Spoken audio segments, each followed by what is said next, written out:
इस कहानी की शुरुआत होती है चिल्ली से, जहाँ पर हमें चिल्ली के एक रिमोट एरिया को दिखाया जाता है, जहाँ पर एक बहुत बड़ी माइन है। आसपास रहने वाले सभी लोग इस माइन में काम करके अपना गुजर बसर करते हैं। और आज 5 अगस्त सन 2010 को दिखाया जाता है कि गांव के कुछ लोग एक बार फिर से हर रोज की तरह माइन के अंदर काम करने के लिए जा रहे हैं। वहीं दूसरी तरफ माइन के इंजीनियर को यानी कि सेफ्टी ऑफिसर को दिखाया जाता है, जो माइन के ओनर के पास जाता है और उसे बताता है कि मुझे माइन के अंदर कांच का एक टुकड़ा मिला। दरअसल जब ये पहाड़ों को जमीन को खोदते हैं तो वहाँ पर जानबूझकर कांच के टुकड़े लगा देते हैं, ताकि जमीन के अंदर अगर कोई भी पत्थर खिसके तो कांच टूट जाए और उन्हें पता चल जाए। वो कहता है कि हमें माइन का काम बंद कर देना चाहिए, लेकिन माइन का जो ओनर होता है वो कहता है कि हम ऐसा नहीं कर सकते, तुम्हें काम को चालू रखना होगा। वहीं दूसरी तरफ हमें उस ट्रक को दिखाया जाता है जिसमें 33 लोग माइन के अंदर गाड़ी से चले जाते हैं। यह माइन इतनी बड़ी होती है कि इन्हें अपनी जगह में पहुंचने में कई घंटे लग जाते हैं और अब यह जमीन से 1700 फीट नीचे है। लेकिन कुछ ऐसे भी माइनर्स हैं जो इनसे भी 600 फीट नीचे हैं। पिछले 10 सालों में इन्होंने जमीन को बहुत अंदर तक खोद दिया है। वहीं सेफ्टी ऑफिसर को दिखाया जाता है, जब वो माइन के अंदर आता है तो उसे वहाँ पर कांच के और भी कई सारे टुकड़े दिखते हैं, जिसे देखकर वो डर जाता है और तभी उसे दीवार पर एक बहुत बड़ी दरार भी दिखती है। लेकिन वो कुछ भी नहीं कर सकता, वो काम नहीं रोक सकता, क्योंकि ओनर्स ने ऑर्डर दिए होते हैं कि काम चालू रखना होगा। अब जमीन से 1700 फीट नीचे है, जहाँ पर 33 माइनर्स काम कर रहे होते हैं। तभी अचानक वहाँ पर जमीन हिलना शुरू हो जाती है। सबके सब पूरी तरह से घबरा जाते हैं। सेफ्टी ऑफिसर यहाँ पर आता है और उन सबको गाड़ी में बिठाता है और यहाँ से निकालने की कोशिश करता है, लेकिन तभी आगे चट्टान गिरने की वजह से जिस रास्ते से यह बाहर जा सकते थे वह पूरी तरह से बंद हो जाता है। अब इन्हें कुछ भी समझ नहीं आता कि इन्हें क्या करना चाहिए। तभी ये डिसाइड करते हैं कि इन्हें 600 फीट और नीचे जाना चाहिए, जहाँ पर दूसरे माइनर्स काम कर रहे हैं, क्योंकि वहाँ से भी निकलने का एक रास्ता होता है। यह अपनी गाड़ी को उस तरफ मोड़ लेते हैं, लेकिन तभी यह देखते हैं कि 2 और माइनर्स हैं जो गाड़ी के पीछे भाग रहे होते हैं। इन्हीं में एक होता है जिसका नाम मारियो है। मारियो उन दोनों के हाथ को पकड़कर ऊपर खींच लेता है और अब यह जब 600 फीट और नीचे जा रहे होते हैं तभी इनके सामने एक दूसरी गाड़ी आ जाती है, जो उन माइनर्स की गाड़ी होती है जो उनसे 600 फीट नीचे काम कर रहे थे। दरअसल वहाँ भी चट्टान गिरने की वजह से वहाँ का जो रास्ता था वह पूरी तरह से ब्लॉक हो चुका था और अब इनके सामने जो सड़क होती है वह भी फटना शुरू हो जाती है। इसीलिए सब के सब अपनी जान बचाकर गाड़ी से उतरकर एक किनारे हो जाते हैं और इससे पहले कि यह कुछ समझ पाते इनके सामने एक बहुत बड़ी चट्टान आकर गिरती है, जो रास्तों को पूरी तरह से ब्लॉक कर देती है। यह चट्टान इतनी बड़ी होती है कि इसका धमाका ऊपर तक सुनाई देता है और ऊपर भी सबको समझ में आ जाता है कि नीचे कोई हादसा हो चुका है और अब यह सब के सब अंदर फंस चुके हैं, क्योंकि वहाँ पर चट्टान गिरने की वजह से कई लोग जख्मी हो चुके होते हैं। वह अपने साथियों की मरहम पट्टी करना चाहते हैं, लेकिन उनके पास पूरी फैसिलिटी नहीं होती। और तभी जब यहाँ से पूरी तरह से धूल हट जाती है तो मारियो देखता है कि उनके रास्ते पर एक बहुत बड़ी चट्टान आकर गिर चुकी है, जिसे खोदना या उसके दूसरी वह तरफ जाना पूरी तरह से नामुमकिन है। वहीं हमें माइन के बाहर दिखाया जाता है कि इन सभी माइनर्स की फैमिली माइन के बाहर इकट्ठा हो चुकी है, क्योंकि सबको पता चल चुका होता है कि माइन के अंदर हादसा हुआ है और माइन के अंदर जो लोग हैं वो वहाँ पर फंस चुके हैं। मीडिया के जरिए ये न्यूज़ पूरी दुनिया में आग की तरह फैल जाती है।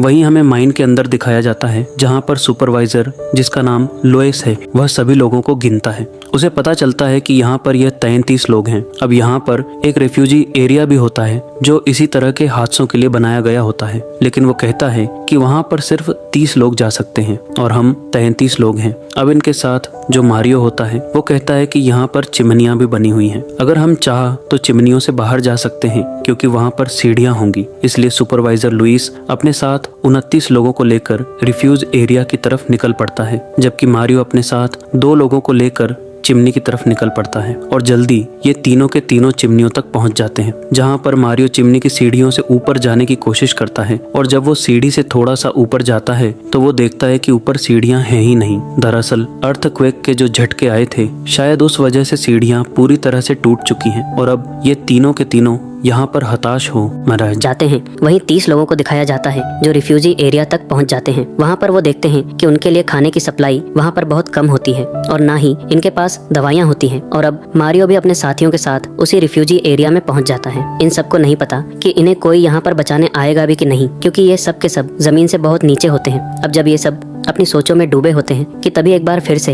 यहाँ पर जमीन हिलना शुरू हो जाती है। सबकी सांसें थम जाती हैं। इन्हें लगता है कि अब इनकी जिंदगी का अंत आ चुका है। इन्हें अपने अपने आगे अंधेरे के अलावा और कुछ भी नहीं दिखता और ये सब के सब गॉड से प्रेयर करते हैं और तभी अर्थक्वेक अपने आप ही रुक जाता है। वहीं माइन के बाहर दिखाया जाता है जहाँ पर इन 33 लोगों की फैमिलीज वाले आ चुके हैं। वो माइन के लोगों से ऑफिसर से पूछना चाहते हैं कि अंदर क्या हो रहा है, लेकिन वो अपनी गन निकाल कर उन सबको भगाने की कोशिश करते हैं, पर वह लोग वहाँ से नहीं जाना चाहते क्योंकि उनके अपने माइंड के नीचे फंसे हुए हैं। इसलिए ये वहाँ पर शोर करना शुरू कर देते हैं और बाहर पूरी रात खड़े रहते हैं। अगली सुबह हमें एक माइन ऑफिसर को दिखाया जाता है जो चिल्ली के प्रेसिडेंट के पास जाता है और उन्हें बताता है कि माइन के अंदर कई लोग फंस चुके हैं, हमें उनकी मदद करनी चाहिए। प्रेसिडेंट कहता है कि यह काम माइन के ओनर्स का है। दरअसल ये सारी की सारी माइंस प्राइवेट होती हैं, लेकिन माइन ऑफिसर कहता है कि उनके पास इतनी एडवांस मशीनें नहीं हैं जिससे वो लोगों को बचा सके। आपको उनके लिए कुछ करना चाहिए। अगर आप उन सभी लोगों को बचा लेते हैं तो इंटरनेशनली आपका नाम होगा, क्योंकि ये खबर पूरी दुनिया में फैल चुकी है। प्रेसिडेंट को माइन ऑफिसर की यह बात सही लगती है और वह कहता है कि तुम उन्हें बचाने के लिए कुछ भी करो। अगली सुबह दिखाया जाता है कि माइन ऑफिसर उस माइन के बाहर पहुंच जाता है जिस माइन के अंदर 33 लोग फंसे हुए हैं। वहाँ पर वो उन सभी की फैमिलीज को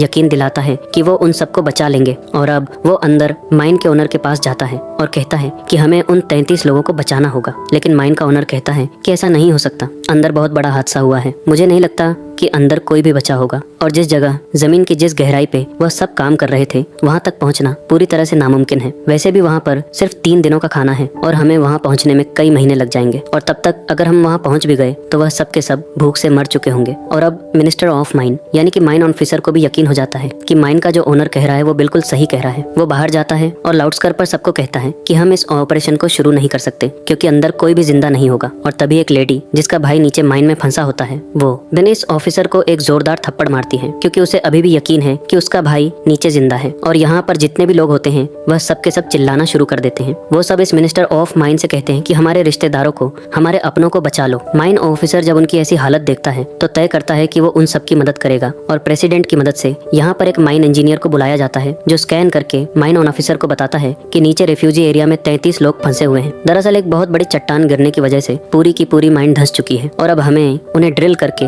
ऊपर निकालना होगा। वही माइन के अंदर दिखाया जाता है जो खाने के लिए एक दूसरे से लड़ रहे होते हैं और तभी मारियो कहता है कि हम सबको खाना बचाकर खाना होगा, जब तक कि हमारे लिए यहाँ पर कोई मदद नहीं आ जाती तब तक हमें कम से कम खाना होगा। ये एक दिन में 2 घूंट दूध और एक दो को किस और खाकर ही अब सरवाइव करना शुरू कर देते हैं। माइन के बाहर बहुत बड़ी ड्रिल मशीन को बुलाया जाता है ताकि ड्रिल करके उनसे कांटेक्ट किया जा सके, लेकिन यहाँ पर चट्टान इतनी ठोस होती है कि उस पर ड्रिल करने में इंजीनियर को बहुत तकलीफ होती है। उसकी कई ड्रिल्स टूट जाती हैं, लेकिन फिर भी वह दिन रात ड्रिल करता रहता है। माइनो ऑफिसर ने यहाँ पर उन लोगों के रिश्तेदारों के लिए जिनके अपने लोग नीचे फंसे हुए हैं कैंप का भी इंतजाम कर दिया होता है क्योंकि इनमें से कोई भी घर वापस नहीं जाना चाहता। वहीं रिफ्यूजी एरिया में उन 33 लोगों को जब ड्रिल की आवाज सुनाई देती है तो वह सब के सब खुश हो जाते हैं। इन सब के अंदर बचने की एक उम्मीद जाग उठती है। धीरे धीरे वक्त बीतता है और उन्हें आज 12 दिन हो चुके हैं। 12 दिनों से लगातार ड्रिल हो रहा है और ड्रिल उस गहराई तक पहुंच जाता है जहां पर रेफ्यूजी एरिया है। लेकिन इन 33 लोगों की किस्मत बिल्कुल भी अच्छी नहीं होती क्योंकि ड्रिल मशीन ने जहां पर छेद किया होता है वह इस जगह से 12 मीटर दूर होता है जहां तक यह नहीं पहुंच सकते। यानी कि इतने दिनों की जो मेहनत थी वह पूरी तरह से बेकार हो गई। साथ ही अब इन 33 लोगों का खाना लगभग पूरी तरह से खत्म हो चुका है। बस अब इनके पास एक और दिन का खाना बचा है। वहीं इंजीनियर भी अपने पूरे हथियार डाल देता है। वो कहता है कि चट्टान बहुत मजबूत है और दोबारा ड्रिल नहीं किया जा सकता। हालांकि माइन मिनिस्टर उसे कन्विंस करने की कोशिश करता है कि तुम्हें उनकी मदद करनी चाहिए, उनकी फैमिलीज बाहर हैं, उनकी हमसे बहुत उम्मीदें हैं। लेकिन इंजीनियर उसकी बात का कोई जवाब नहीं देता और वहाँ से चला जाता है। रात को एक बार फिर से इंजीनियर माइन मिनिस्टर के पास आता है और वह कहता है कि हम एक बार फिर से ड्रिल करेंगे और अब यह दूसरी जगह से ड्रिल करना शुरू कर देते हैं। ठोस चट्टान की वजह से इन्हें ड्रिल करने में बहुत मुश्किल आ रही होती है। वही माइन के अंदर दिखाया जाता है जो सब के सब पूरी तरह से हताश हो कर चुके हैं। ये सब के सब अब मौत का इंतजार कर रहे होते हैं क्योंकि इनका खाना कई दिन पहले खत्म हो चुका है। मारियो जब लेटा होता है तभी उसके ऊपर एक पानी की बूंद गिरती है। दरअसल ऊपर से जो दूसरा ड्रिल किया था वह बिल्कुल सही जगह प्रवाह होता है, जिस वजह से ड्रिल यानी कि छेद उस जगह हो जाता है जहाँ पर यह 33 लोग फंसे हुए हैं। और जब ये ड्रिल को यानी कि छेद को देखते हैं तो सबके सब खुश हो जाते हैं और उनके अंदर एक बार फिर से जीने की उम्मीद जाग उठती है। अब ड्रिल का जो सिरा नीचे यानी कि रिफ्यूजी एरिया में आया होता है, ये उस पर जोर जोर से मारना शुरू कर देते हैं। ऊपर जो माइन मिनिस्टर होता है वह उसे सुन लेता है। साथ ही ये ड्रिल के मुंह पर एक नोट भी बना देते हैं जिसमें मैसेज लिखते हैं कि हम सब यहाँ पर जिंदा हैं। और जब ड्रिल की रोड को ऊपर खींचा जाता है तो वह नोट सब पढ़कर बहुत खुश हो जाते हैं। इन लोगों के जितने भी रिश्तेदार बाहर होते हैं उन सब की आंखों में आंसू आ जाते हैं क्योंकि यह सब भी उम्मीद खो बैठे थे। लेकिन अब भी इन्हें यकीन है कि इनके अपनों को बचा लिया जाएगा। मीडिया के जरिए यह बात पूरी दुनिया में फैल जाती है और अब अलग अलग कंट्रीज से कई लोग इनकी मदद के लिए यहाँ पर पहुँच जाते हैं। नासा इनके लिए एक खास ट्यूब भेजती है जिस ट्यूब के जरिए इन तक नीचे खाना, पानी और ज़रूरत की चीज़ें भेजी जाती हैं। साथ ही इन्हें वीडियो कॉल से कनेक्ट भी किया जाता है, जिसे अंदर फंसे सभी लोग अपने अपने लोगों से बाहर बात करते हैं। साथ ही चिल्ली के जो प्रेसिडेंट होते हैं वह भी उन 33 लोगों से बात करते हैं। वह उन्हें यकीन दिलाते हैं कि इस बार जो क्रिसमस आएगा तुम अपनी फैमिली वालों के साथ मनाओगे, जिससे सबके सब बहुत खुश हो जाते हैं। अब जो ऊपर इंजीनियर होता है वो इन 33 लोगों को बाहर निकालने के लिए, बचाने के लिए 3 अलग अलग प्लेन्स बनाता है, ताकि अगर 1 या 2 प्लेन खराब भी हो जाए तो तीसरे प्लेन से इन्हें बचाया जा सके।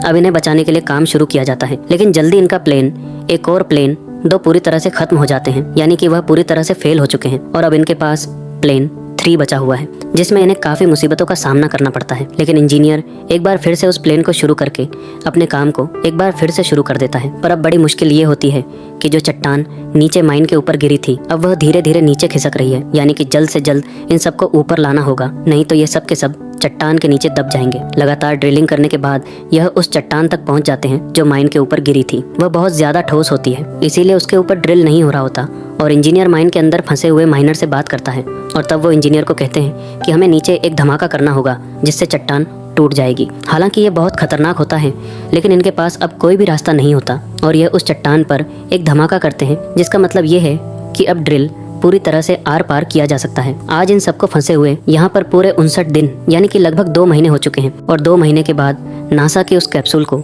जो नासा ने इनको बचाने के लिए भेजा था, उस कैप्सूल को नीचे भेजा जाता है और पहला आदमी उस कैप्सूल में जाने के लिए तैयार हो जाता है। जाने से पहले वह बहुत ज़्यादा इमोशनल होता है, क्योंकि उसने अपनी ज़िंदगी के 59 दिन यहाँ पर बिताए थे, उसके साथी अब भी वहाँ पर है और इसके बाद उसे कैप्सूल में बिठाकर ऊपर खींचा जाता है। पर तभी अचानक रास्ते में कैप्सूल रुक जाता है, जिस वजह से कैप्सूल के अंदर उस माइनर को सांस लेने में बहुत तकलीफ होती है। लेकिन एक बार फिर से कैप्सूल को नीचे करके ऊपर खींचा जाता है, जिस वजह से वह आदमी बाहर आ जाता है और एक एक करके अगले 24 घंटों में सभी लोगों को यहाँ से बचाकर निकाल दिया जाता है। और इस तरह से इन 33 लोगों को, जिन्होंने जीने की उम्मीद पूरी तरह से खो दी थी, उन सबको बचा लिया जाता है। मौत का इस तरह से सामना करने के बाद अब इन सबको जिंदगी के मायने असल में पता चलते हैं। इन्हें पता चलता है कि जिंदगी में खाने की क्या वैल्यू होती है, अपने लोगों की क्या वैल्यू होती है और जिंदगी का तोहफा जो खुदा ने हमें दिया है, उस तोहफे की क्या वैल्यू है।